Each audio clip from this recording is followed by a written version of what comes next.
ससुर जी प्लीज़ धीरे से तिजोरी यानी अपना औजार खोलो।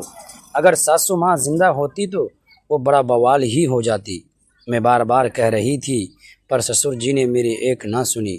जो उनके मन में था वह सब उस दिन ससुर जी ने कर डाला, यानी मेरे साथ वह सब कर डाला जो नहीं करना चाहिए। आखिर यह सब कैसे हुआ वो सब मैं तुम्हें बताऊंगी। मेरा नाम पूजा है, मेरी उम्र 23 साल है। मैं और मेरे ससुर जी मुंबई की एक होटल में रहते हैं।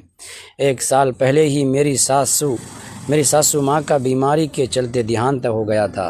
दोस्तों, वीडियो में आगे बढ़ने से पहले वीडियो को लाइक और हमारे चैनल को सब्सक्राइब ज़रूर करके सपोर्ट कर दीजिएगा। दोस्तों, चलते हैं आज की कहानी की तरफ। उनके जाने के बाद से ससुर जी बहुत ही उदास रहने लगे थे। उन्होंने रोज़मर्रा के सारे काम छोड़ दिए थे और ज़्यादातर समय घर पर ही चुपचाप बैठे रहते थे। मेरे पति कुछ साल पहले एक एक्सीडेंट में चल बसे थे और मैं विधवा होकर अपने ससुर जी के साथ ही रह रही हूँ। घर की सारी जिम्मेदारी मेरे ऊपर आ गई थी। मैं हर दिन घर के सारे काम करके ऑफिस जाती। मेरे जीवन में अब कोई अपना नहीं बचा था। पति नहीं रहे, माँ बाप भी नहीं रहे और अब सासू माँ भी नहीं रही। शादी के पहले मेरा एक बॉयफ्रेंड हुआ करता था। हम मुंबई के एक छोटे से होटल में रह रहे थे। ये होटल ससुर जी का ही था, लेकिन सासू माँ के जाने के बाद उन्होंने सब कुछ छोड़ दिया था। होटल का काम धीरे धीरे ठप होने लगा था। शुरुआत में मुझे ससुर जी का व्यवहार अजीब लगने लगा।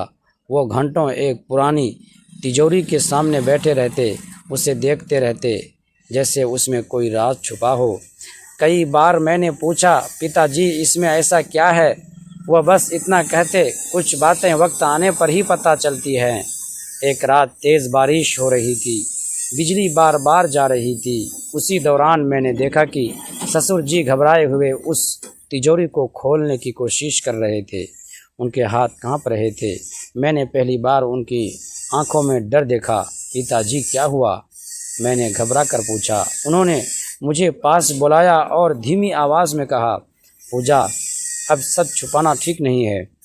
इस तिजोरी में सिर्फ पैसे नहीं, एक बहुत बड़ा राज छुपा है। मेरे दिल की धड़कन तेज़ हो गई। जैसे ही तिजोरी खुली, अंदर से कुछ पुराने कागज़, तस्वीरें और एक डायरी निकली। वो डायरी मेरी सासू माँ की थी। जब मैंने उसे पढ़ना शुरू किया तो मेरे पैरों तले ज़मीन खिसक गई। उसमें लिखा था कि मेरे पति की मौत कोई हादसा नहीं थी, बल्कि एक साजिश थी। और सबसे चौंकाने वाली बात, उस साजिश का संबंध हमारे ही होटल से था। अब मेरे सामने दो रास्ते थे, या तो मैं इस सच को दबा दूं या फिर इस रहस्य को उजागर करूं, चाहे उसके लिए मुझे कितनी भी बड़ी कीमत क्यों ना चुकानी पड़े। उस रात के बाद मेरी ज़िंदगी पूरी तरह बदल गई।